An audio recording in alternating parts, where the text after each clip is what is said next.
I'm a psychiatrist, and I'd like to invite you again to reflect with me on these two questions. Number one is how I feel, and number two is how I think I should feel or how I am supposed to feel.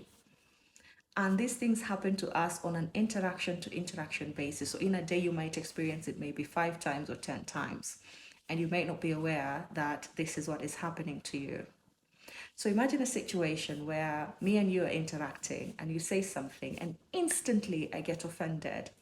Instantly I feel that emotion physiologically. But you are not supposed to offend me. You're not supposed to have that power. So I am going to attach myself to this ideal version of myself I've created in my mind, which says, you are not supposed to offend me. So I'm going to start making myself feel not offended. Except that's an imagination that I've made in my head. It's easy to make it.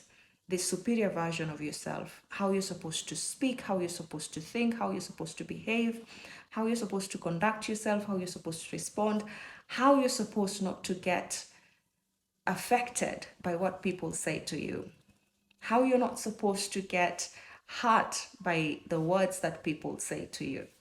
That's the ideal version of yourself. That's your super ego. It's like your principal in a school. It says what is supposed to happen.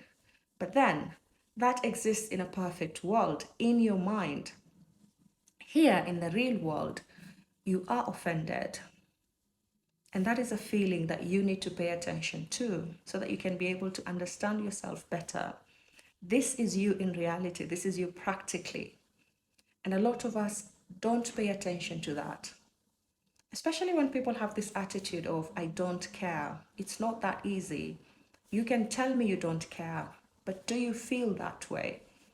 Or is it something that you are supposed to feel? And so you're convincing yourself, you're convincing your emotions that they should shift, they should not feel hurt, they should feel indifferent. And so on a day-to-day basis, this happens to you. How you feel versus how you should feel or how you are supposed to feel. And it's causing you a lot of distress, it's causing you a lot of disharmony, it's taking away your peace. You're not happy simply because you think you're supposed to be feeling something else. You think you're supposed to be thinking something else. And when you're able to actually see these differences, you're able to identify how you feel from how you should feel, then you'd be able to know how to deal with it.